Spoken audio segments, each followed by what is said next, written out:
Praise the Lord. Help me Lord എന്ന YouTube ചാനലിലേക്കും Facebook പേജിലേക്കും എല്ലാവർക്കും സ്വാഗതം. ഞാൻ ബെൻസി. ആദ്യമായിട്ട് എന്റെ ഈ വീഡിയോ കാണുന്ന ആരെങ്കിലും ഉണ്ടെങ്കിൽ യൂട്യൂബിൽ ഹെൽപ് മീ ലോർഡ് എന്ന നമ്മുടെ ഈ ചാനൽ സബ്സ്ക്രൈബ് ചെയ്യാൻ മറക്കരുത്. ഈ വീഡിയോയുടെ താഴെ സബ്സ്ക്രൈബ് എന്ന് ചുമന്ന കളറിൽ ഒരു ബട്ടൺ കാണും. അത് പ്രസ് ചെയ്ത് കഴിഞ്ഞാൽ ഞാൻ എപ്പോ വീഡിയോ ഇട്ടാലും നിങ്ങൾക്ക് അതിന്റെ നോട്ടിഫിക്കേഷൻ കിട്ടും. അതുപോലെ ഞാനിടുന്ന വീഡിയോകൾ നിങ്ങൾക്ക് ഇഷ്ടമാകുന്നുവെങ്കിൽ ലൈക്ക് ചെയ്യാൻ മറക്കരുത്. കാരണം നിങ്ങളുടെ ലൈക്കുകളും അതുപോലെ കമന്റുകളും ഒക്കെയാണ് കൂടുതൽ വീഡിയോ ഇടാൻ എനിക്ക് പ്രചോദനം. ഇന്നത്തെ നമ്മുടെ വീഡിയോ വളരെ സിമ്പിൾ ആയിട്ട് എങ്ങനെയാണ് മസാല ചായ ഉണ്ടാക്കുന്നതെന്നാണ്.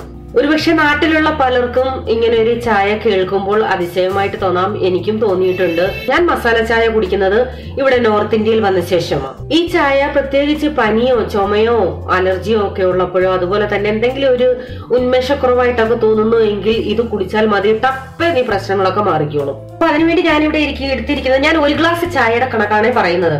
ഒരു കുഞ്ഞു കഷ്ണം പട്ട, ഇത് ചുക്കെന്ന് പറയുന്ന ഇഞ്ചി ഉണങ്ങിയത്, അത് ഒത്തിരി ഇല്ല, ഒരു കുഞ്ഞു കഷ്ണമാണ് എടുത്തേക്കുന്നത്. അപ്പൊ ഈ ചുക്ക് നിങ്ങളുടെ കയ്യിൽ ഇല്ല എന്നുണ്ടെങ്കിൽ പകരം പച്ച ഇഞ്ചി എടുക്കാം. പിന്നെ എടുത്തിരിക്കുന്നത് 2 ഗ്രാമ്പു, 5 ഉണക്ക കുരുമുളക്, 1 ഏലക്ക.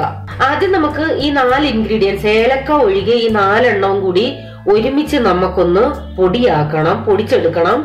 ഏലക്ക ചതച്ചെടുക്കണം. പക്ഷെ ഇതിന്റെ കൂട്ടത്തിൽ ഏലക്ക ഇടണ്ട, മാറ്റി വെച്ചേരെ. അപ്പൊ ഞാനിപ്പോ എടുത്തിരിക്കുന്നത് 3/4 ഗ്ലാസ് വെള്ളവും 1/2 ഗ്ലാസ് പാലുമായിട്ടാണ് എടുത്തേക്കുന്നത്. കാരണം നമ്മുടെ ചായ നന്നായിട്ട് തിളയ്ക്കണം, അപ്പോൾ അതിന്റെ വെള്ളം പറ്റും. അതുകൊണ്ടാണ് ഇങ്ങനെ ചെയ്തിരിക്കുന്നത്.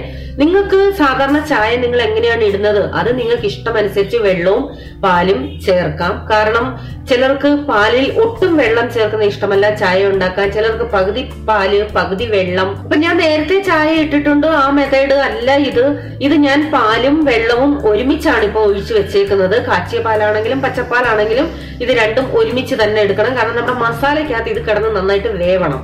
ഇപ്പൊ ഇത് ഒന്ന് ഇളം ചൂടായി. അതിലേക്ക് നമുക്ക് ഇടിച്ചു വെച്ചിരിക്കുന്ന മസാല ഇട്ട് കൊടുക്കാം, ഏലക്ക ഒഴികെയുള്ള ബാക്കിയുള്ളത്. അപ്പൊ ഇത് എത്രയും നന്നായിട്ട് പൊടിക്കാമോ അത്രയും പൊടിക്കാൻ പറ്റുമെങ്കിൽ പൊടിക്കണേ.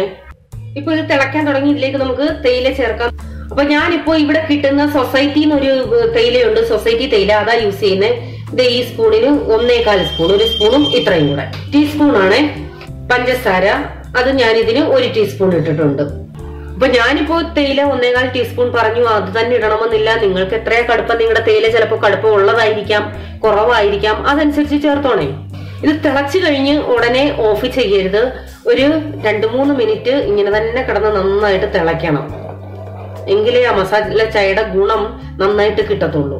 ഇത് നന്നായിട്ട് തിളച്ചു കഴിഞ്ഞ ശേഷം ഇതിലേക്ക് ആ ഏലക്ക ഇട്ട് കൊടുക്കാം. ഇപ്പൊ തിളച്ചിട്ടൊരു 2-3 മിനിറ്റ് വീണ്ടും നന്നായിട്ട് തിളച്ചു. ഇനി നമുക്കിത് ഓഫ് ചെയ്യാം. അതിനുശേഷം ഈ തേയിലയോടെ തന്നെ നമുക്കൊന്ന് 2-3 പ്രാവശ്യം അടിച്ചെടുക്കണം. ചായക്ക് ടേസ്റ്റ് കൂട്ടുന്ന ഒരു കാര്യമാണ് ഇങ്ങനെ നന്നായിട്ട് അടിച്ച് പതപ്പിച്ചെടുക്കുന്നത്.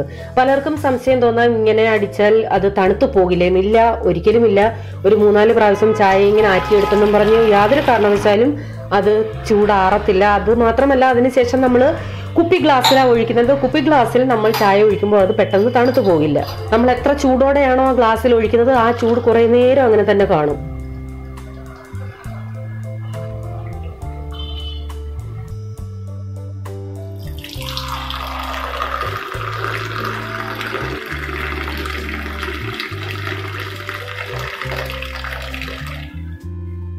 നമ്മുടെ സൂപ്പർ മസാല ചായ റെഡി ആയിട്ടുണ്ട്. ഞാനിപ്പോ ഇവിടെ ഷെയർ ചെയ്തത് ഒറിജിനൽ മസാല ചായയുടെ റെസിപ്പിയാണ്. ഇത് നമ്മൾ ഒരു പ്രാവശ്യം യൂസ് ചെയ്ത് കഴിയുമ്പോൾ നമ്മൾക്ക് നമ്മുടെ ഇഷ്ടമനുസരിച്ച് ഇതിൽ ഇൻഗ്രീഡിയൻസ് കുറവോ കൂടുതലോ ഒക്കെ വരുത്താം. പട്ട കുറയ്ക്കണമെങ്കിൽ കുറയ്ക്കാം. അത് നമ്മൾ ഒരു പ്രാവശ്യം കുടിച്ചു കഴിയുമ്പോൾ നമുക്ക് മനസ്സിലാവും എന്ത് ടേസ്റ്റാണ് നമുക്ക് കൂടുതൽ നിൽക്കുന്നത് അല്ലെങ്കിൽ കുറവ് നിൽക്കുന്നത്. അതനുസരിച്ച് നമുക്ക് കൂട്ടുകയോ കുറയ്ക്കുകയോ ചെയ്യാം. അപ്പോൾ ഈ വീഡിയോ ഇഷ്ടമായെങ്കിൽ ലൈക്ക് ചെയ്യാൻ മറക്കരുത്. വീണ്ടും നിങ്ങൾക്ക് പ്രിയപ്പെട്ട ഒരു വീഡിയോയുമായി വരാം. Till then bye. God bless you.